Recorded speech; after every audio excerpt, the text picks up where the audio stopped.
Денешниот наслов, односно наслов на денешната тема е понизноста наспроти гордоста или горделивост.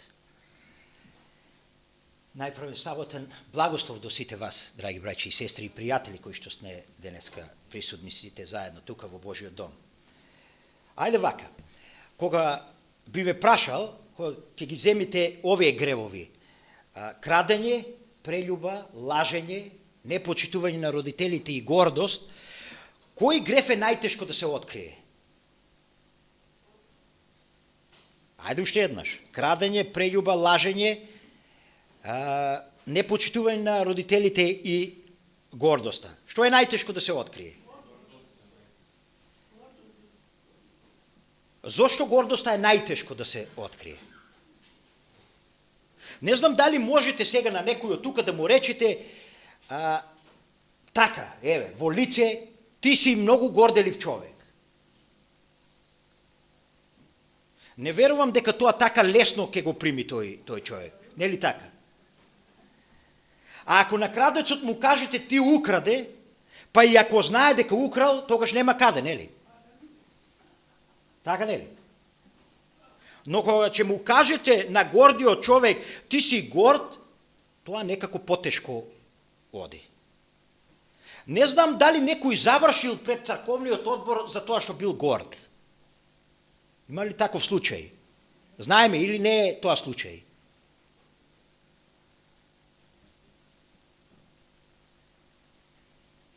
Затоа што е тоа тешко да се открие или да му се открие на некој. Тоа едноставно е невидливо. Не е како крадењето, не е како прељубата, не е како лажење, односно убиството. Но за овие другите црквата се грижела, за тоа поразговарала со нив. Зошто? Затоа што се видело, односно било очигледно тоа. Така нели? Она, кога зборуваме за гордоста, гордоста е полесно, пазите, да се види кај другиот отколку кај самите нас. Се служуваме? Гордоста е полесно да ја видиме кај оној другиот, а однеколи кај самите нас. Да речеме, вие можете да ја видите гордоста кај мене, а јас да не сум свесен за тоа, и тогаш вие ми велите: Миланчо, ти си горд човек. Па јас кажувам: нема шанси, не сум. Од каде тебе таа идеја дека јас сум горд човек? И кога мене денес би ме прашале како можело, вие го имате тоа едно совршено создание, како можело во едно совршено создание, кое е несебично, тоа е така створен, како во Луцифер се појавила гордоста, јас не би можел да ви дадам одговор. Ако би можел да се објасни тој пат на Луцифер до гордоста, тога сигурно и би се оправдала гордоста. Тоа е необјаснливо. Но, ако ме прашате мене, како јас можам, односно како во мене се појавила гордоста, тогаш јас можам да ви дадам многу јасен одговор. Може ли некој од вас да ми даде некој јасен одговор како дошло до гордоста? Јас ќе ви кажам. Како се појавила гордоста во мојот живот? Одговорот е: таа не се појавила, туку се родила со мене. Значи, гордоста, кога станува збор за оваа земја, таа не се појавила, ние сме родени со тенденција да бидеме горди, драги браќи и сестри. Да бидеме поносни. На нас тоа не е природно. На небото се појавила, но не постоела. Не постоела. Знаете се, обидов да израчунам во стихот, сега ќе го прочитаме, Пословици 6:16. Ајде да прочитаме во Пословици 6:16. Што кажува таму?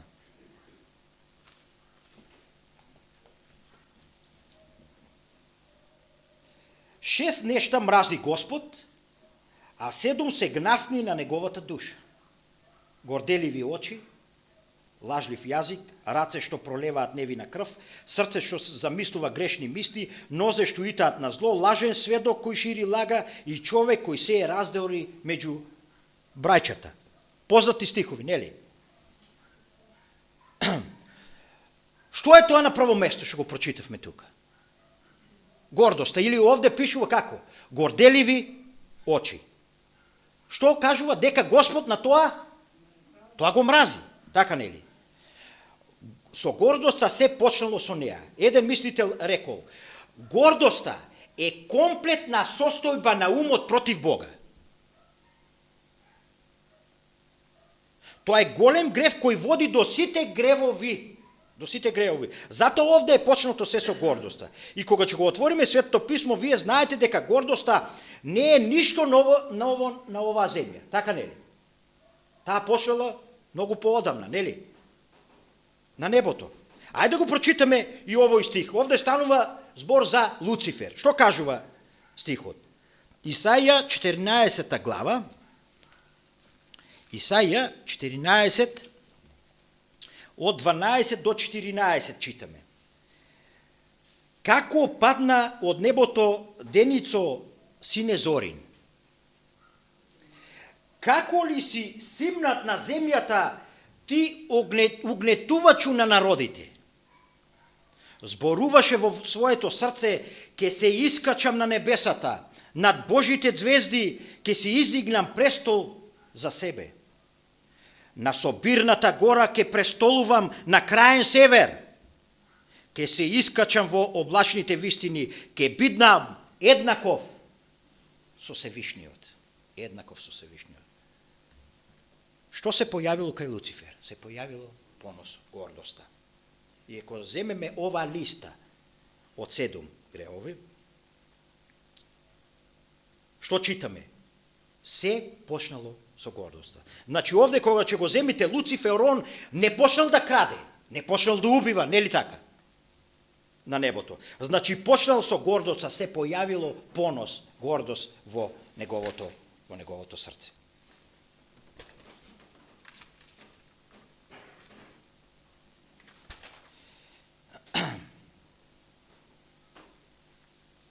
И сега, ако го читаме овој стих,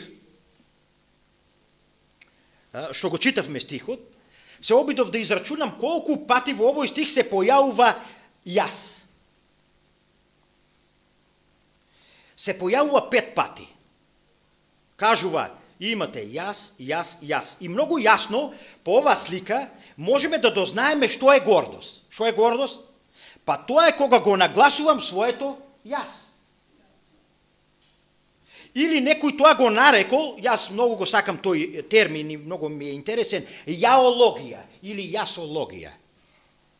Тоа е теологијата каква наука е? Наука за? А јаологија? Наука за мене.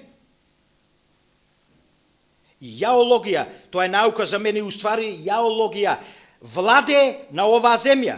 Таа не се појавила. Ние сме родени со јаологија. И затоа кога на небото се појавило, таа само што? Продолжила тука на земјата. Како Адам и Ева сгрешиле? Што било во центарот? Дали можеме да кажеме дека тоа било гордоста?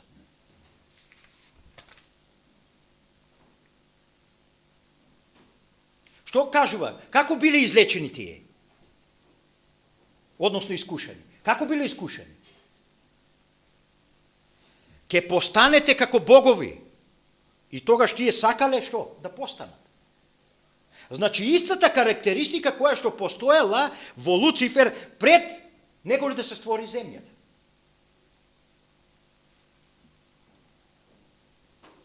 И тоа само продолжило на оваа земја. Јаологија, јаологија, јаологија, се до Христовото доаѓање.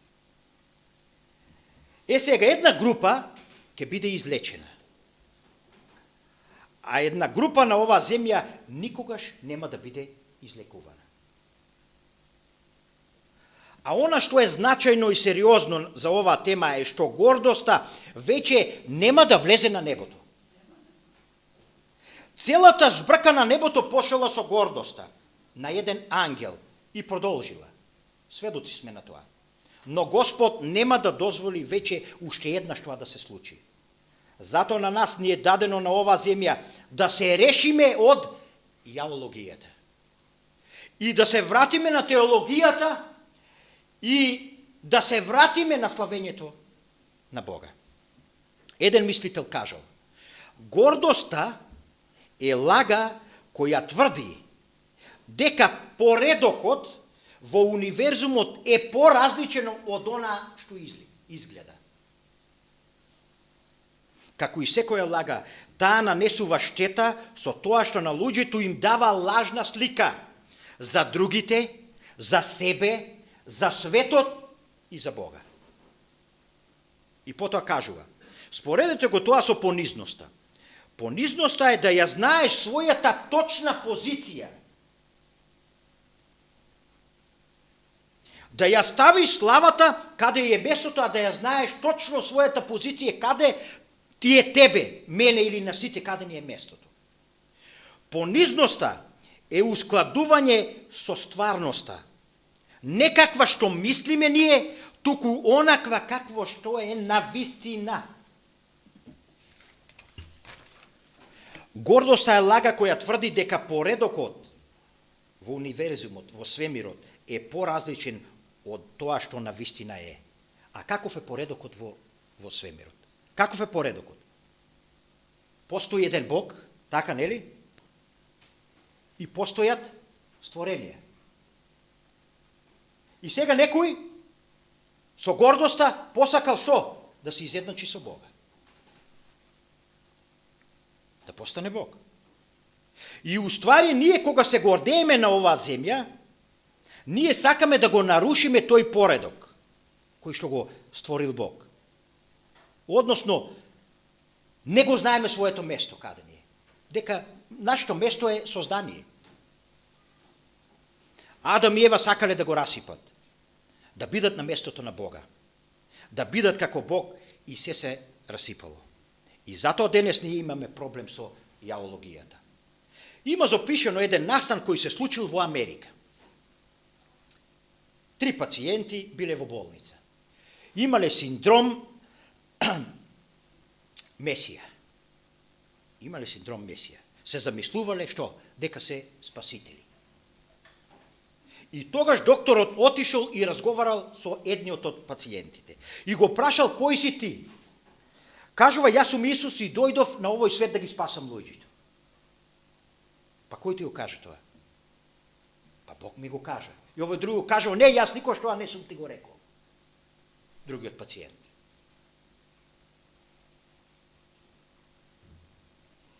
И сега, сите ние на некој начин го имаме тој синдром, драги браќи и сестри и пријатели.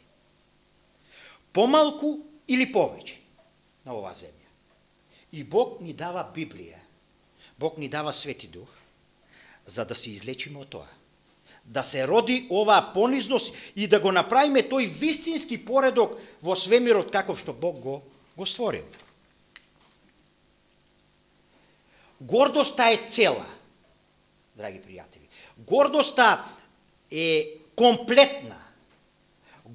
Гордоста е се со она само. Значи, кога ќе го додадеме само возвишување, само волие, тогаш е тоа јаологија, тоа е гордост. Сега, што е проблемот на гордоста? Она што Библијата го кажува и тоа што е сериозно, кога сум горд, пазете, можеби нема да сложите со ова, кога сум горд, тогаш Бог е мој непријател. Тогаш Бог постанува мој непријател. Ајде да читаме овде Прво Петрово послание, Прво Петрово послание ќе читаме.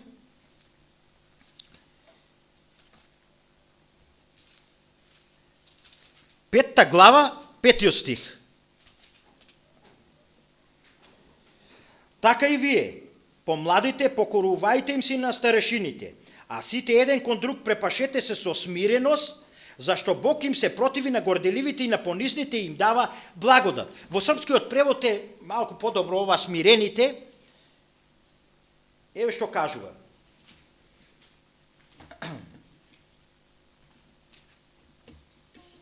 Третата глава, 12. Обуцете се дакле као избрани Божии свети и љубазни у срдачну милост, доброту и понизност, кажува тука е смиреност. Бог им се противи на горделивите, понатаму вели, и на понизните им дава благодат. Што кажува овде текстот? Бог им се спротиставува на горделивите.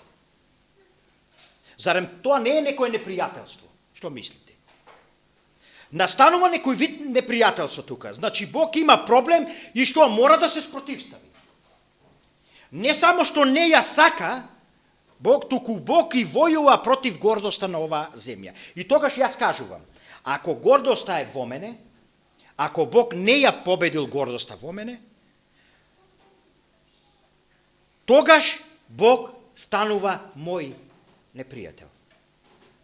Тој ми се спротиставува на мене. А на понизните што вели? Им дава благодат. Убаво ли тоа? На овие им се спротиставува, вели, а на овие уште и ги благословува.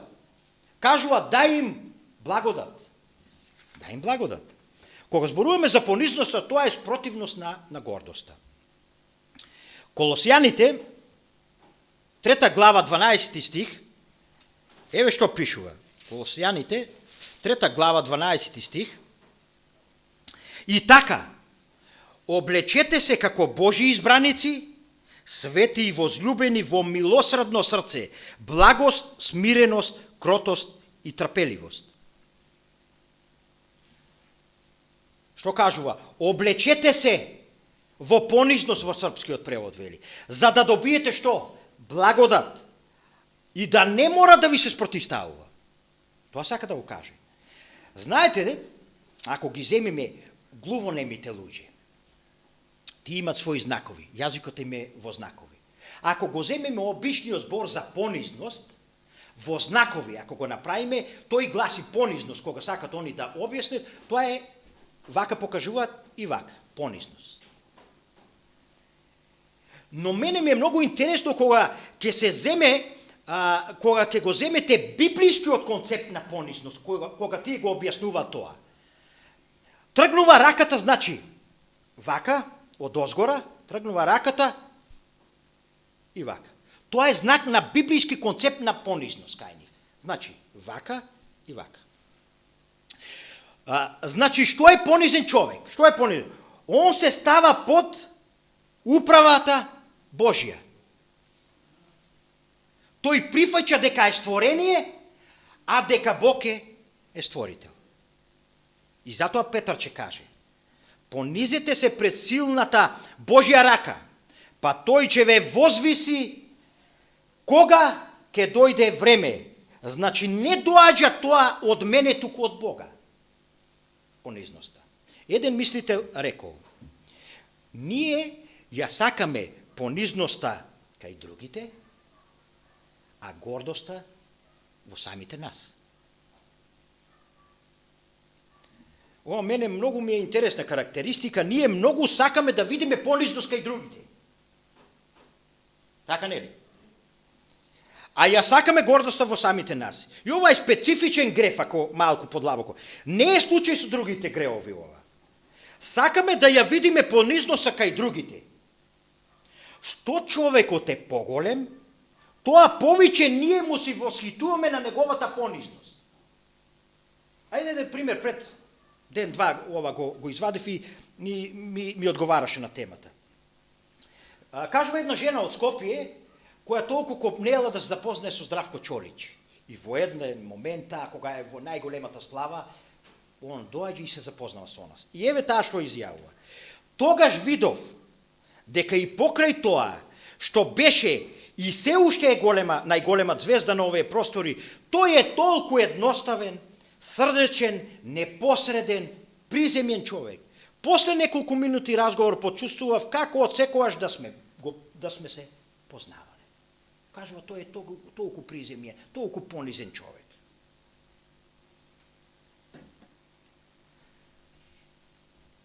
Што е човекот поголем, тоа повеќе ние му се воскитуваме на неговата понизност.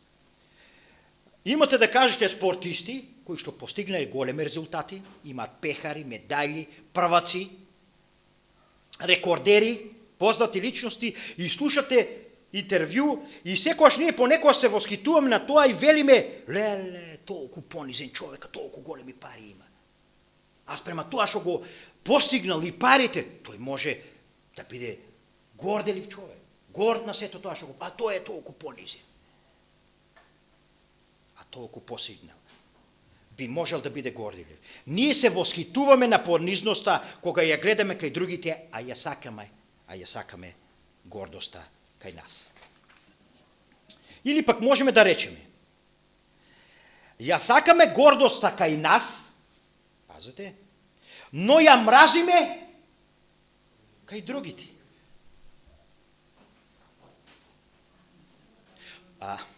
Тоа е сега спротивно, нели? Ја сакаме гордоста. Но страшно многу ни пречат горделивите луѓе. Не сакаме да бидеме во друштво со горделиви луѓе. Јас верувам дека никој не сака. Сака некој да биде во друштво со горделиви луѓе.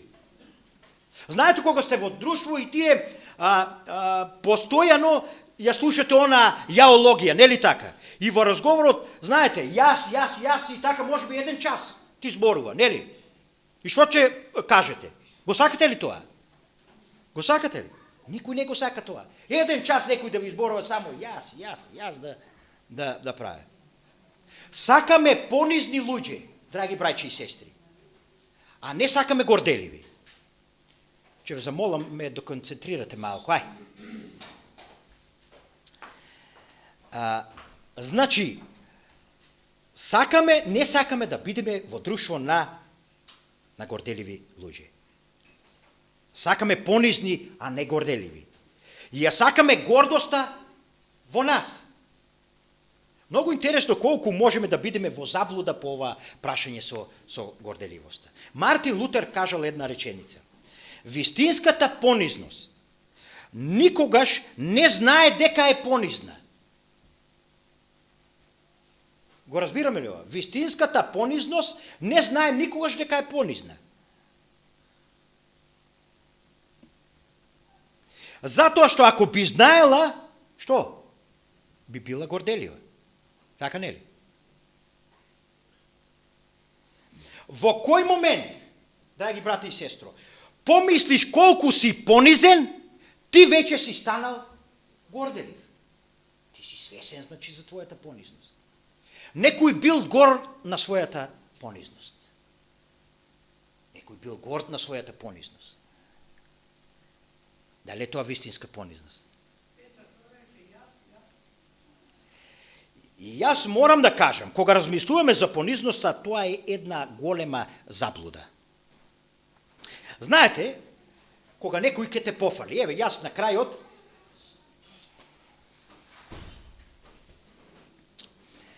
знаете, еве, на крајот јас кога излегувам, кога ќе заврши темата, и се поздравувам и му посакувам пријатен ручек и пријатно на сите кои што сте тука. Така не ли? Му посакувам. И сега, таму на крајот, додека идат луѓето, и знаете она кога некој нешто ќе ве пофали. Препознал дека нешто сте правиле добро, сте кажале добро, и што некојаш кажува? Не, јас ништо немам со тоа, немам никакви заслуги, тоа е целосно на Бога, ја стварно Господ зборуваше преку мене и јас немам ништо со тоа. И немој, те молам, не ме фали, може би некојаш ќе кажеш. Видите, јас некојаш се плашам од таква лажна понизност, драги браќи и сестри.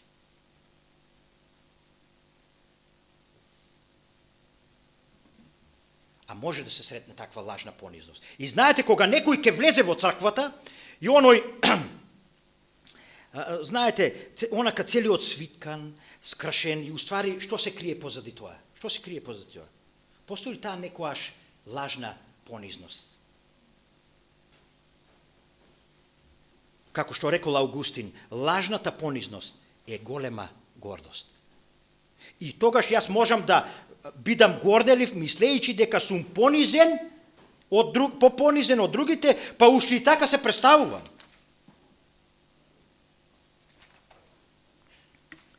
Па ако некој, драги браќи и сестри, на крајот, ако некој би ми рекол, добро тоа го направи, одговори, па се трудев, фала ти што примети, се потрудив.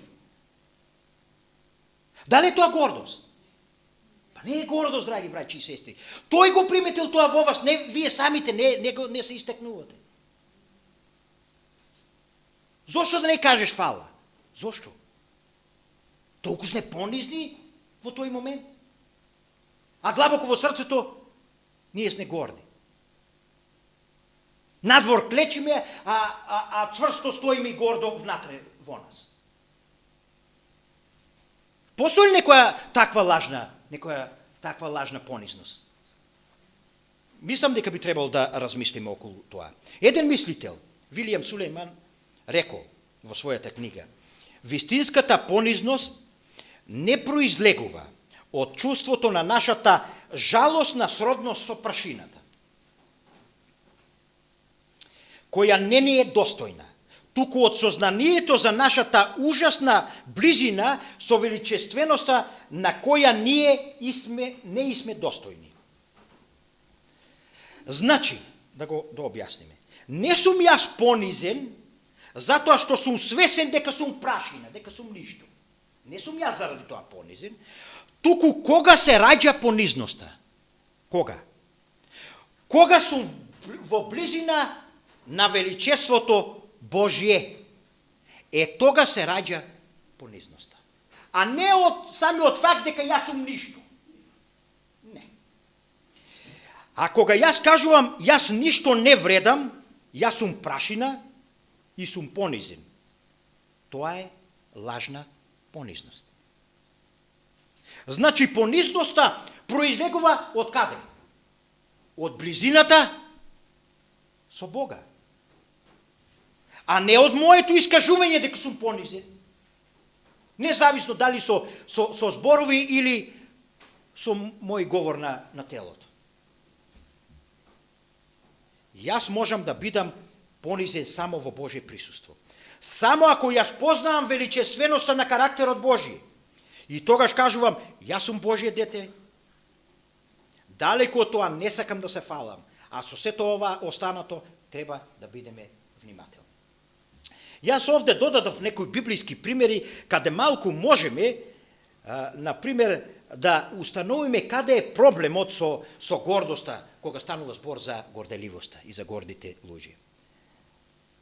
Ајде, рековме, почнало се на небото и тоа се преселило на земјата. Адам и Ева биле првите кои тргнале на патот по горделивоста. Но еден старозаветен пример, кој подсетува на таа побуна на небото и Луцифер, се наоѓа во Данило, 4 глава и Навуходоносор. Ајде да го прочитаме тој текст. Данило, 4 глава, 29 до 31 читаме. 12 месеци подоцна, шетајќи по Вавилонскиот царски дворец, царот велеше, царот Навуходоносор: не е ли тоа големиот Вавилон што јас го изградив за да ми биде царска престолнина, со силата на својата моќ, за слава на моето величество? Уште тие зборови беа во неговото уста кога дојде глас од небото: тебе ти се објавува, цару Навуходоносору, царството ти е одземено. Царството ти е одземено. Дали овде може да видите сличноста со Луцифер? Тоа е таа карактеристика. Нели јас го изградив овој Вавилон? Нели сум јас заслужен за славата негова? И тогаш Бог кажува, царството ти е одземено. И знаете, јас кога размислувам за Навуходоносор и овој дел, кога ова го рекол, а се сеќавате ли како реагирал кога Данило го протолкувал сонот за кипот? Како реагирал Навуходоносор? Се сеќавате ли, драги браќи и сестри? Втората глава, само се враќаме 3 глави назад. Втората глава, што вели? Втората глава, 47 стих. И царот му рече на Даниела, навистина вашиот Бог е Бог над боговите и Господар на царевите, откривател на тајните, кога можеш да ја откриеш ова тајна. Пазите сега. Гледате ли колку понизен бил Навуходоносор и го величал Бога? Како е можно во неговото владење дојде до вакво нешто? А во почетокот бил спремен да признае се и се видела понизноста во тоа нешто. Знаете што рекол еден мислител? Најраđавата работа на светот е да видиш понизен човек во просперитет. Понизен човек кој напредува. Јас кога размислувам за Навуходоносор, тоа бил проблемот негов.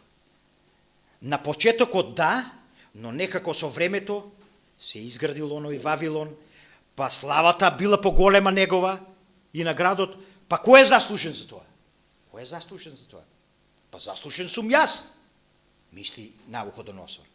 И затоа овде Бог кажува, ке бидеш протерано од царството или ке ти биде одземено царството. Зошто? Затоа што се појавил тој висок степен на гордост во неговото срце.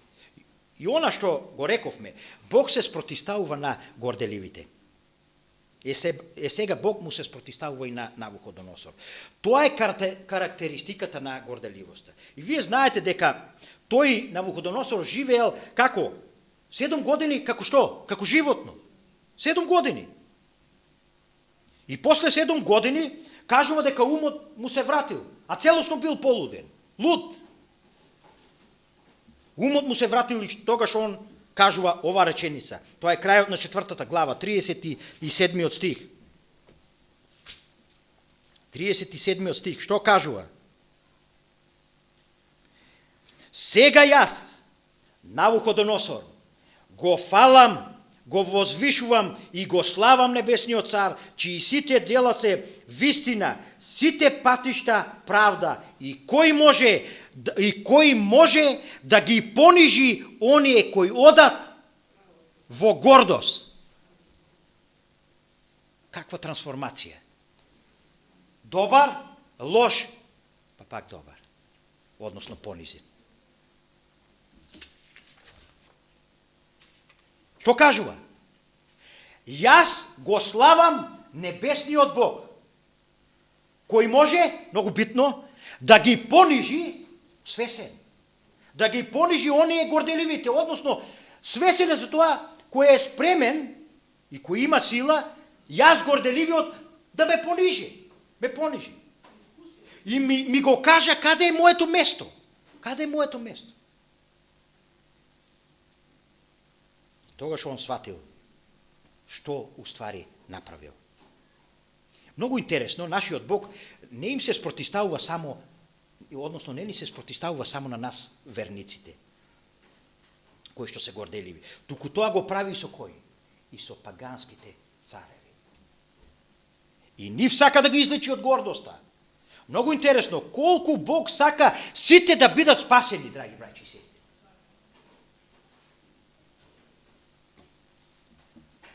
Така што да се чуваме од гордоста, посебно кога нижиме успеси, кога напредуваме.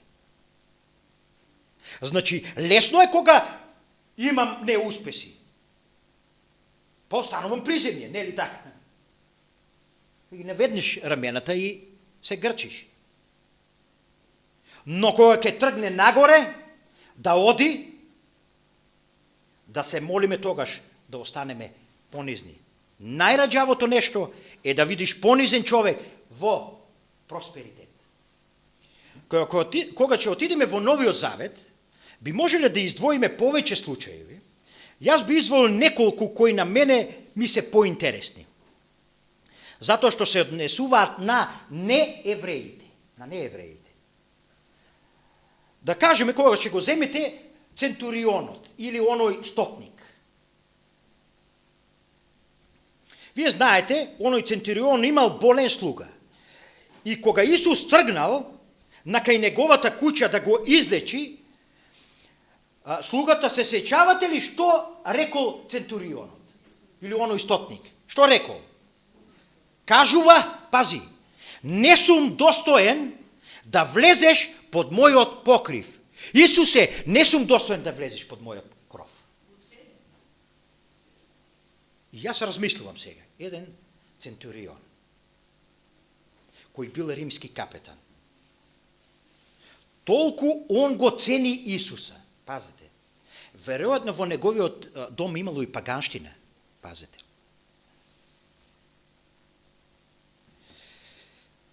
Веројатно он и не сакал Исус да го види сето тоа во неговиот дом.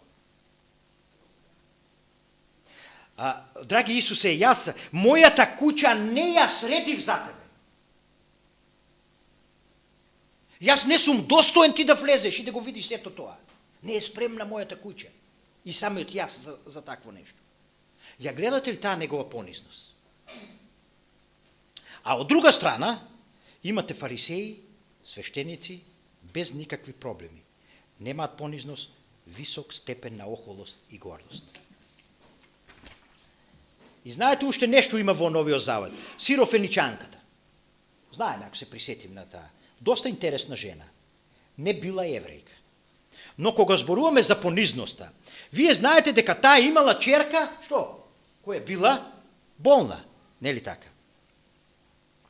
И побарала од Исус да ја излечи. Се сеќавате ли што Исус и кажал на таа жена? Не е добро да се земе лебот на дечињата и да им се фрли на кучињата. Знаете, горделив човек, кога такво нешто би чул, што би кажа? Слушај, па јас не сум куче. Тоа доста добро го објаснивме и го зборувавме со мојот пријател Венијамин, баш за овој настан. Слушајте, јас не сум куче, како така може да ми велите? Вие знаете дека кучињата во она време не биле домашни миленичиња, како денеска што има. Значи, куче би било многу лоша асоцијација во она време, ако те споредат со куче. Меѓутоа, ова жена прифаќа за себе да го добие тој име или тој прекар. Куче. И тога што кажува ова? Која е незината реченица? Она позната реченица: да, Господе, но и кучињата под трапезата јадат од трошките на децата. И кучињата јадат од трошките кои што му паѓа на децата, под маса. Ја гледате ли незината понизност? Кај неја нема гордост. И поради тој збор Исус и кажува: заради тој збор оди си, бесот излезе од керката. Што пофалил Исус? Таа вера и понизност кај неа. А јас пак ќе кажам, ги имате оние великани на верата, фарисеите, книжниците, свештениците, немаат ни зрнце понизност. А како читале Библија, тоа не го знам јас. А ако одете малку понатаму во Новиот Завет, она што за мене е еден убав пример за понизност, кога зборуваме за евреите, тоа е кој? Кој пример? Јован Крстител. Јован Крстител. И кога ќе го земете Јован Крстител и она реченица, ја ќе ја прочитам сега, Јован 3 глава 25 и 26 стих. Јован 5 глава, читаме 25 и 26 стих.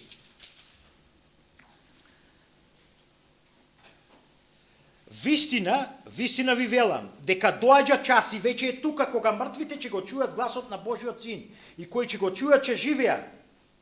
Зашто како што таткото има живот во себе, така му даде и на синот да има живот во себе. Чекай малку ми е.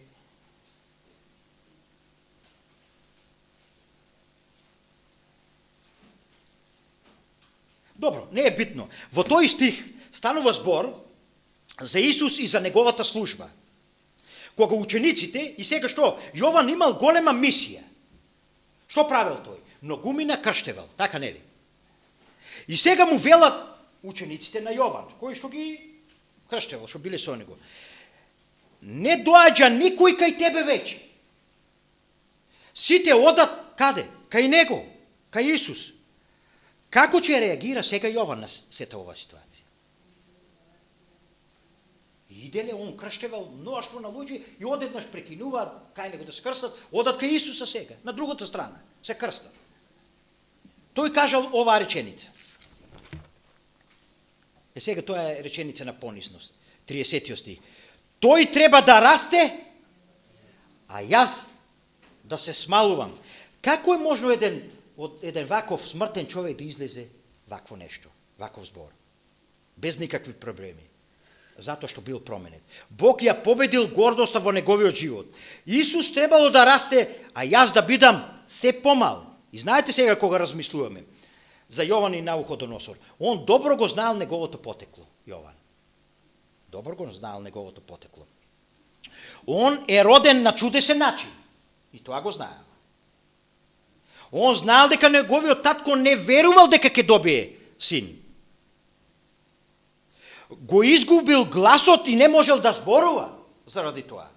Он ја знаел неговата мисија, он читал Свето писмо, Јован Крстителот.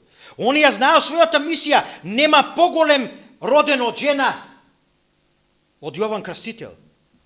Тој знаел што Господ требало да стори кога му е предал таа служба, но тоа не родило гордост во неговиот живот. Туку тој точно знаел дека дошол крајот и Исус требало да расте без никакви проблеми. А можел да има, можел да биде горделив и охол. Имал причина. Кога ќе го земе сето она во предвид, кое било проречено, но бил посветен на таа служба, а не на самиот себе. И знаете, јас кога размислувам за Јован Крстител, кога Исус кажал дека Јован дошол и дека Јован ке дојде. Го знаете ли тој стих? Знаете кога кажал дека Илија дошол, мислејќи на Јован, и Илија ке дојде. Знаете ли кој е новиот Илија или новиот Јован? Новиот Јован е народот кој ќе го припрема светот за второто Христово доаѓање. Постои Јован кој го припремал народот за Исусовото прво доаѓање, а постои и втор Илија или втор Јован. А ние сме тоа, овој народ кој што го припрема народот или светот да ја запознае вистината и го припрема за доаѓањето второто Христово доаѓање. Сега, јас верувам дека тоа е народот кој што верувал, значи, во Библијата, кој што проучуваме денеска, кој што го слушаме сето ова од Божјата реч. Јован, значи, ја знаел границата, каде е неговиот крај и тогаш бил спремен да се смалува. Секако најголемиот пример во Новиот Завет кој е? Личноста Христа Исуса, кој бил за многумина инспирација за понизност. Уште малку се движиме кон крајот веќе. И го знаете оној начин, настан, кој уствари е највеличествениот настан за понизноста. Се сеќавате, може ли да ми каже некој кој е тој? А тоа е, ние така го нарекуваме обредот на понизноста. Така не ли? А него го воспоставил Исус. И знаете, кога Исус одлучил да му ги измие нозете на учениците? Кога одлучил Исус да му ги измие нозете на учениците? Многу интересно. Не знам дали сте приметиле кој е тој момент. Што се случило пред он да му ги измие нозите на учениците? Јован 13 глава. Јован 13 глава, читаме 2, 3 и 4 стих. За време на вечерата, кога ѓаволот веќе стави мисла во срцето на Јуда Симонов, Искариотски, за да го предаде, Исус, знаејќи дека таткото му предаде се во рацете, дека излезе од Бога и дека оди при Бога, стана од вечерата, ја соблече горната облека, зеде крпа и ги и се препаша. Дали запазивме една реченица тука? Кога он се одлучил да ги измие нозете? Што кажува? Кога Бог му предал се во своји раце. Зар не би дошло онака малку да се возгорде? Како би било нас се да ни предаде сега? Господи, бидеме силни, знаеш како? Како гордоста ќе исплива. Да ни даде се сега Господ, што сакам да работиме. Пазите кога понизно сон, кога понизно клекнува и му ги мие. Најголемата понизност која што е направил он, во момент кога се му е дадено, се може. Тогаш он се одлучил да им ги измие нозете на учениците. И потоа вие знаете, он ја го зел оној убрус или онаа крпа, се опашал и му ги миел и му ги пришел нозете на учениците. И се прашувам уште, пред кого клекнал он, драги браќи и сестри? Пред кого уште клекнал Исус?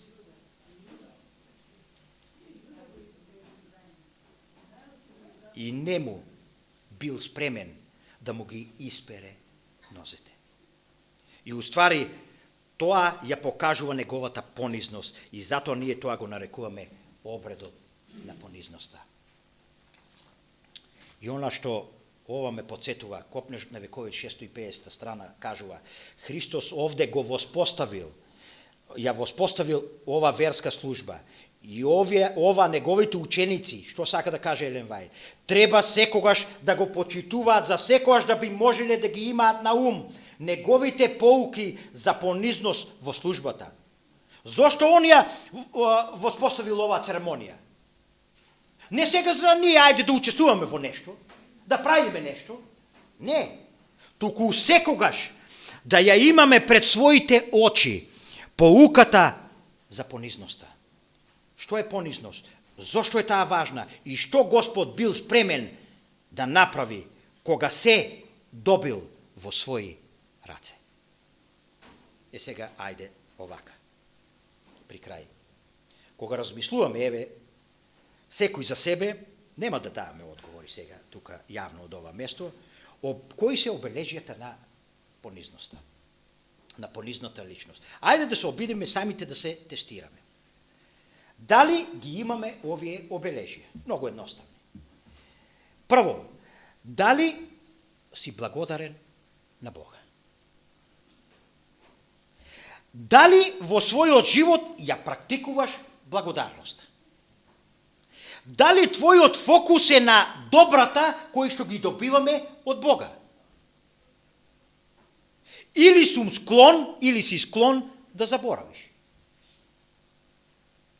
Понизната особа е и благодарна особа. Второ, дали им опростуваш на другите? Се кажува дека горделивата личност никогаш не опростува и не сака да опрости. Дали сум спремен да опростам, да се тестирам сами од себе си? Дали е понизноста во мојот живот? Дали сум поучлив? Што значи? Дали сум спремен да прифатам критика, добронамерна? Знаете, кога некој кажува, не го прави ова, па сум спремен да прифатам. Знаете, нели? Па, знаеш, тука има нешто. Или сум спремен да прифатам, или, како викам, откаде тебе сега тоа? Сега ти мене да ми го кажу. А ти поарен ли си? Дали сум поучив, дали примам критика, поука?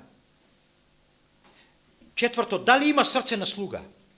Дали сакаш да служиш Дали го сакаш Бога и дали ги сакаш другите? Дали си среќен кога другите се среќни? Пето, дали сакаш да судиш? Понизната личност не сака да ги осудува другите. Понизната личност сака да ги охрабри другите. И шесто, дали си фокусиран на славата Божја? Дали мојата агенда е и Божја агенда? Или имам своја агенда и свој план, наспроти Божјиот план? И сега, кога размислуваме за овие 6 работи, можеме ли во себе да видиме дека има место за поправање? Има ли место за поправање? Не е срамота да кажеме. Срамота ако одиме по Библијата. Да знаеме покрај се, тука е Бог. Целата сила, сите ангели стојат на располагање. Срамота е да кажеме дека сме непонизни, дека сме грешни.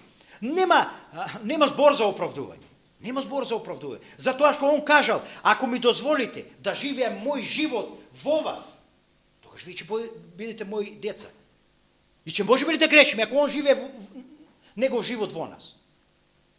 Но добро, сега е моментот кога ние одлучуваме, немајќи го во предвид се тоа што го кажа, одлучуваме ние да се промениме во однос на ова прашање, на гордоста.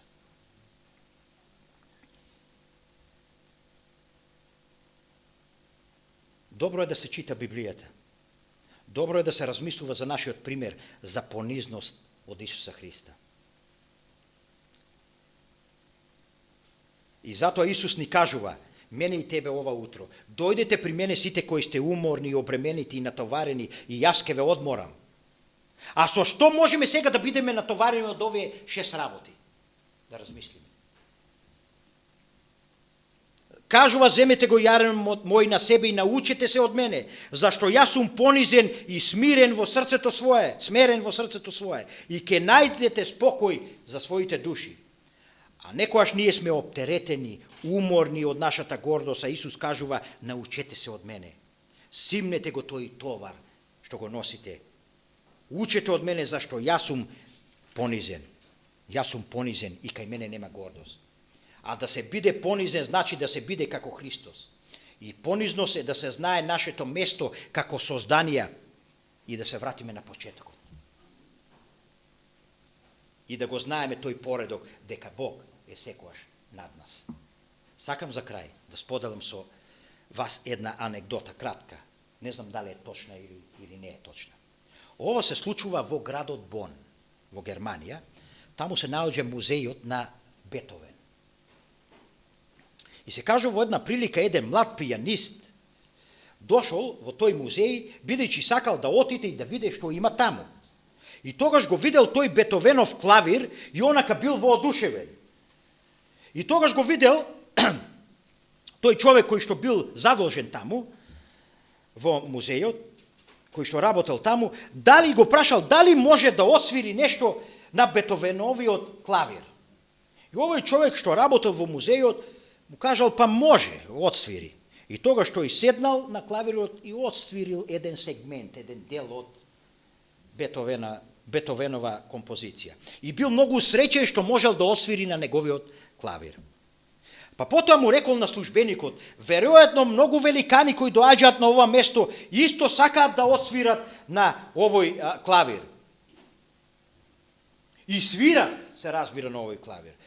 А му кажа овој службеник, не, ти си првиот.